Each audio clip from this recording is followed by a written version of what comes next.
Hola, ¿qué tal? ¿Cómo estás? Soy el profe Mancilla y hoy vamos a hablar de los nazis en la Argentina. El día de hoy vamos a hablar de un nazi muy particular, quien es el arquitecto de la solución final. Estamos hablando de Adolf Eichmann.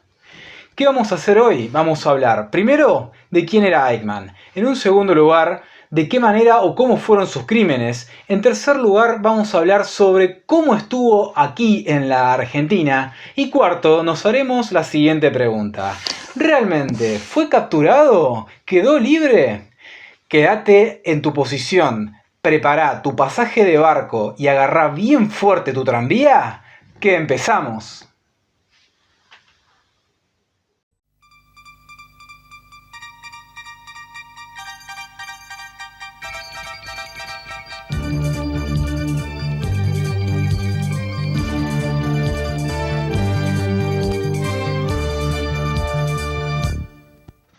Al hablar de Adolf Eichmann, tenemos que hacernos un montón de preguntas. Principalmente ¿por qué?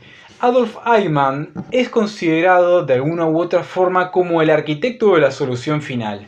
Pero para esto debemos preguntarnos en un primer momento cómo una sola persona, o más bien de qué manera alguien pudo haber sido el arquitecto de algo llamado el Holocausto.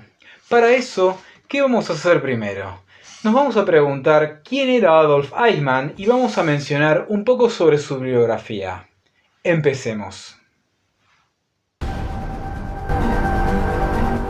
Otto Adolf Eichmann nació en 1906 en una familia evangélica de Solingen, Alemania.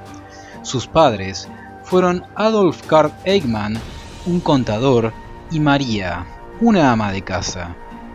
El padre se trasladó a Linz, Austria, en 1913 para acceder a un puesto como gerente comercial de una compañía de tranvías, y su familia se mudó allí un año después.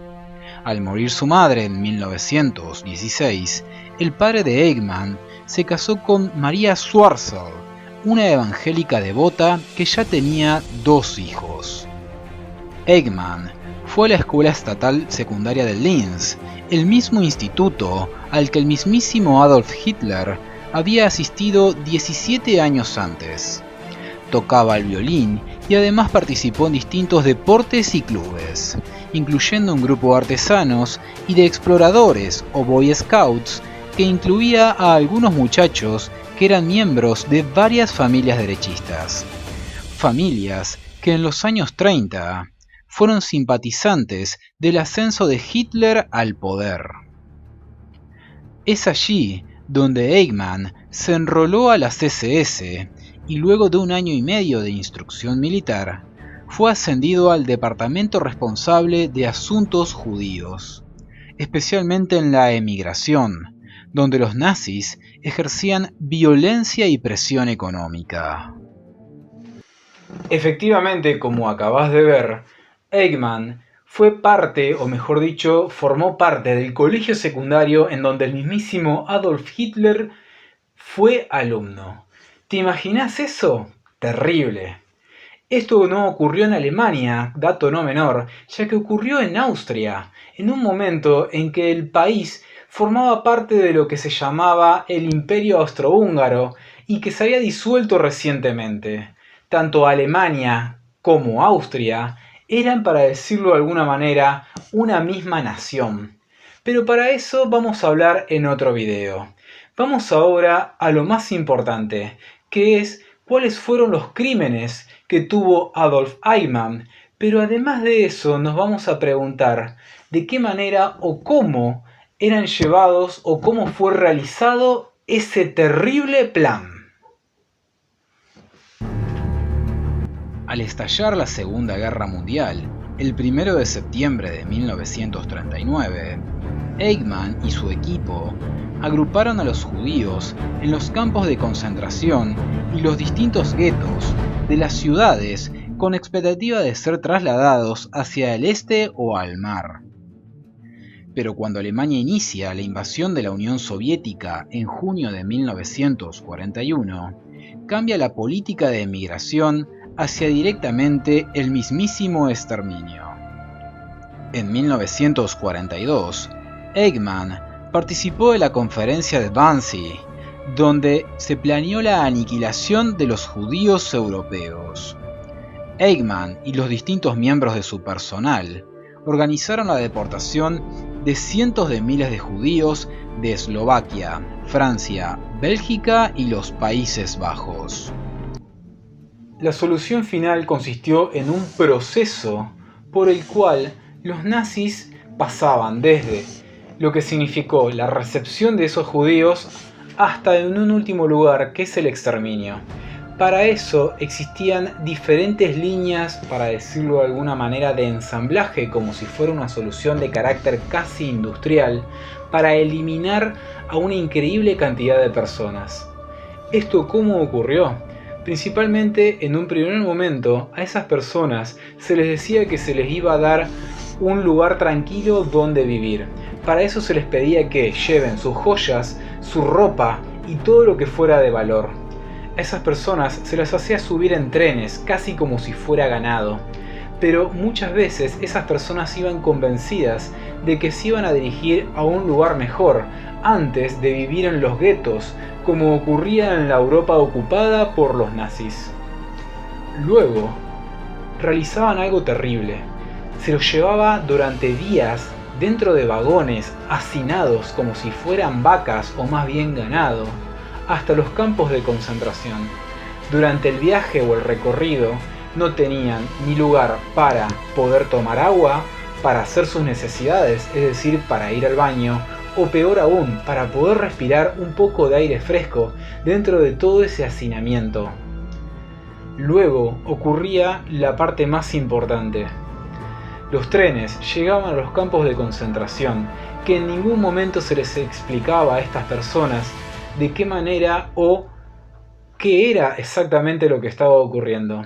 Simplemente lo que se hacía era bajarlos del tren, se los acomodaba en fila y se les decía que iban a tener dos cuestiones. Primero, se le preguntaba a las personas que sabían algún tipo de oficio, principalmente hombres jóvenes o personas de mediana edad que pudieran estar en condiciones de trabajo, si tenían algún oficio, podían criar animales, eran por ejemplo talabarteros, eran algún tipo de oficio como por ejemplo herreros, quienes pasaban entre comillas ese limbo, entraban al campo de trabajo.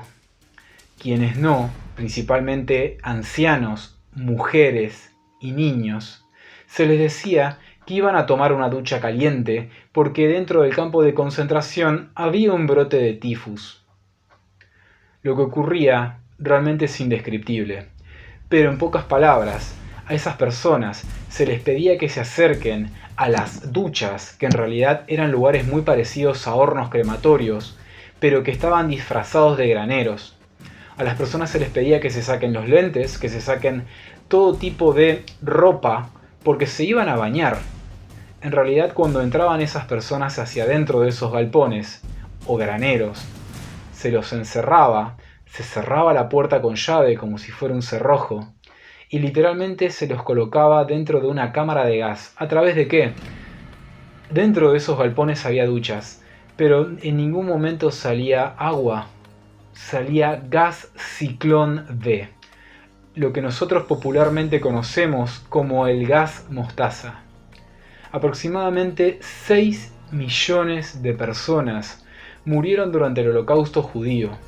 Para la comunidad religiosa que son los judíos, esto no es considerado un holocausto, sino más bien considerado como la Shoah. En 1943 y 1944 iniciaron la deportación de los judíos de Grecia, al norte de Italia y también de Hungría. Eichmann allí participó directamente del proceso de deportación, sobre todo en Hungría. Desde fines de abril de ese año hasta principios de julio de 1944, Eichmann y sus asistentes supervisaron la deportación de unos 440.000 judíos húngaros a los centros de exterminio. Ahora que sabemos lo que fue ese terrible proceso, el cual organizó Adolf Eichmann, es hora de conocer cómo él viajó a la Argentina y se radicó en nuestro país.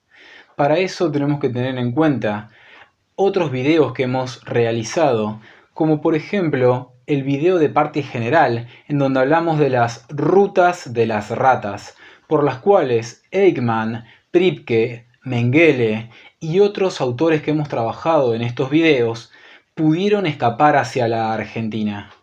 Es por eso que ahora vamos a mencionar su vía de escape. Finalizada la guerra, en 1945, antes de escapar de Europa, Eichmann lamentó no haber hecho más por su esposa, Veronika Liebel, y además de sus hijos a quienes no pudo darles ningún tipo de dinero, o por lo menos el dinero suficiente para que se establecieran en algún país neutral.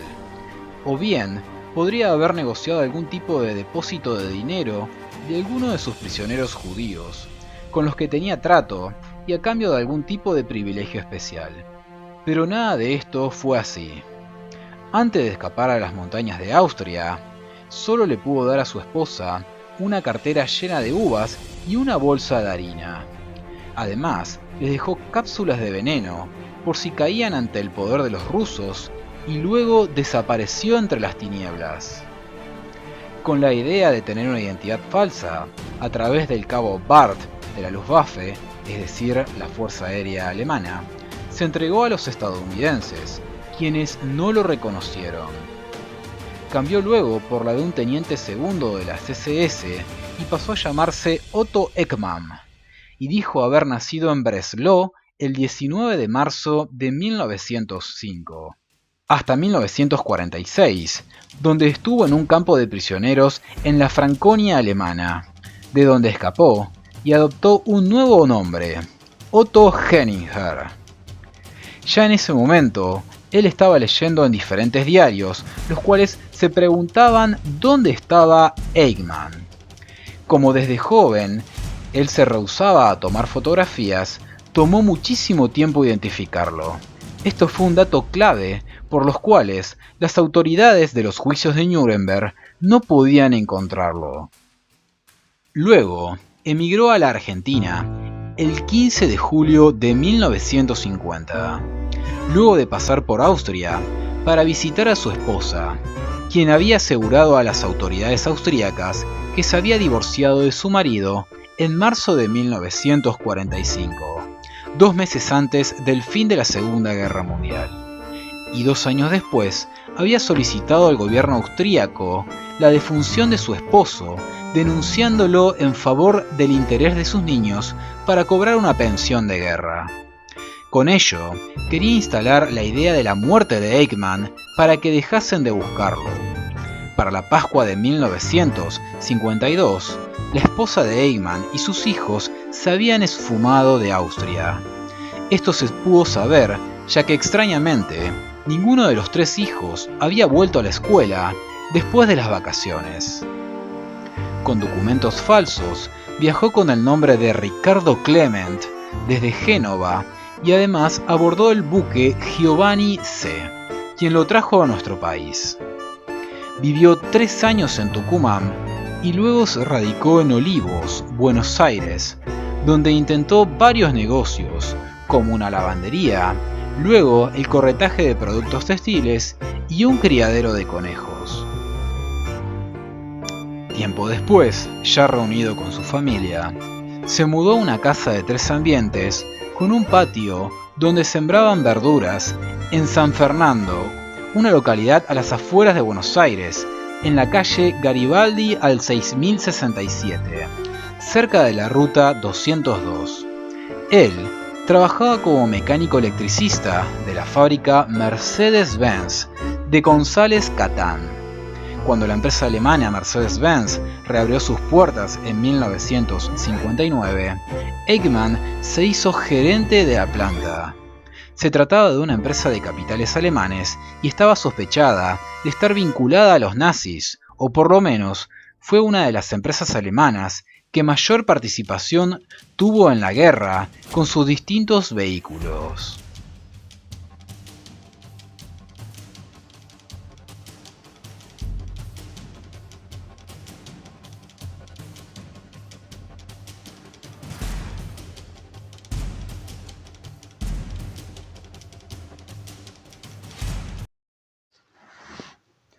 Ahora que sabemos cómo el señor Ricardo Clement pudo llegar hasta San Fernando en la provincia de Buenos Aires, vamos a explicar de qué manera pudo ser capturado por el Estado de Israel, recientemente fundado en 1948. Para eso vamos a mencionar un actor clave, que son las fuerzas del Mossad. Prepará y prestá atención, porque ahora mencionaremos de qué manera Clement fue capturado y secuestrado. En 1957, el servicio secreto israelí se enteró de que Eichmann estaba vivo y vivía en nuestro país. Enviaron un agente para confirmar si esto era cierto, ya que teóricamente ocupaba una casa en Chacabuco al 4261 en Olivos, y el hombre regresó con las manos vacías luego de su investigación, convencido de que en esa casa de medio pelo no podía vivir un jerarca nazi. Luego se envió otro hombre que debía contactar a Lothar Hermann, un alemán no vidente que vivía en Coronel Suárez, y quien al azar lo había identificado. Sí, estamos hablando de que un ciego pudo identificar por casualidad a este criminal. Esto ocurre cuando vivían en el Gran Buenos Aires y la hija de este ciego se relacionó con Nicolás, uno de los hijos de Eichmann, y lo cual fue clave para identificarlo. Mediante una paciente vigilancia instalada a metros de su casa, conocieron la rutina del nazi. Todos los días regresaba de su trabajo a la misma hora, bajaba del colectivo en el mismo lugar y como era de noche, usaba una linterna para iluminar el camino. Antes de entrar a su casa, daba una vuelta completa para revisar sus plantas. Luego de todas las averiguaciones del equipo de inteligencia, en la mañana del 11 de mayo, el equipo devolvió los autos alquilados que utilizaban para la investigación y solamente se quedó con 2. Les cambiaron su apariencia externa para que no pudiesen ser reconocidos. El secuestro fue planeado ese mismo día a las 19:40. Habían estacionado uno de los autos cerca de la casa con el capot levantado, simulando algún tipo de desperfecto del vehículo. Un ciclista se ofreció a ayudarlo, pero los agentes se negaron firmemente. El grupo se puso nervioso, porque en los 2 colectivos que pasaron, Eichmann no bajó, pero luego, a las 20:05, caminando con una mano en el bolsillo y otra con su linterna, lo vieron. Cerraron el capot del auto y lo encendieron. Al pasar al frente, el auto paró y uno de los hombres le dijo: «Disculpe señor, un momentito». Eichmann retrocedió y ambos cayeron al piso. El alemán dio un terrible alarido. Entre 4, lo arrastraron dentro del auto y en la parte de atrás de él, en menos de 1 minuto, completaron la operación. Lo amordazaron, lo ataron de pies y manos, le pusieron anteojos opacos y además lo aprisionaron contra las rodillas. En alemán le dijeron que dispararían si intentaba moverse. 50 minutos después, los agentes llegaron a la casa que utilizaban como refugio. A la semana de lo ocurrido esto, el prisionero fue llevado en un avión hacia Israel, donde fue detenido para un futuro juicio. Los procedimientos ante un tribunal en Jerusalén despertaron el interés internacional en el Holocausto. El 15 de diciembre de 1961, Eichmann fue declarado culpable de crímenes contra el pueblo judío y además fue ahorcado a la medianoche el 31 de mayo de 1962. la única vez que el Estado de Israel se acogió a la pena de muerte. Sus restos fueron cremados y esparcidos al mar. Interesante, ¿verdad? Imagínate que un ciego pudo reconocer a Adolf Eichmann y de esa forma el servicio secreto israelí, o el Mossad, pudo llegar a secuestrarlo y llevarlo hasta el Estado de Israel. Tengamos en cuenta un dato no menor. Eichmann fue llevado de manera ilegal hacia Israel, violando la soberanía de la República Argentina. Recordemos que en ese momento el presidente de la República Argentina era Antonio Frondizi, un hombre que formaba parte de la Unión Cívica Radical, pero que además había sido elegido luego del derrocamiento del presidente Juan Domingo Perón. Una última cuestión antes de tener en cuenta para cerrar este video. Para vos, ¿considerás que hubo o de alguna u otra manera existieron otros nazis en la Argentina que te parezcan interesantes conocer? Durante todos estos videos que hablamos tanto de Erich Priebke como Mengele, como Adolf Eichmann, ¿te gustaría, por ejemplo, que yo haga otro video más sobre estos temas?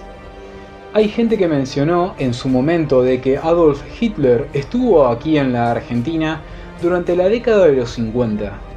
Datos que por supuesto son meramente interpretaciones, ya que no existen realmente fuentes históricas que puedan demostrarlo. Es por eso que te dejo ese interrogante. Para vos, ¿debería investigar o debería trabajar otro nazi más en la Argentina? Por favor, déjame en los comentarios y bueno, espero que te haya gustado el video. Si tenés alguna sugerencia o querés mencionar algo que te parezca importante sobre los nazis en la Argentina, también puedes dejármelo ahí.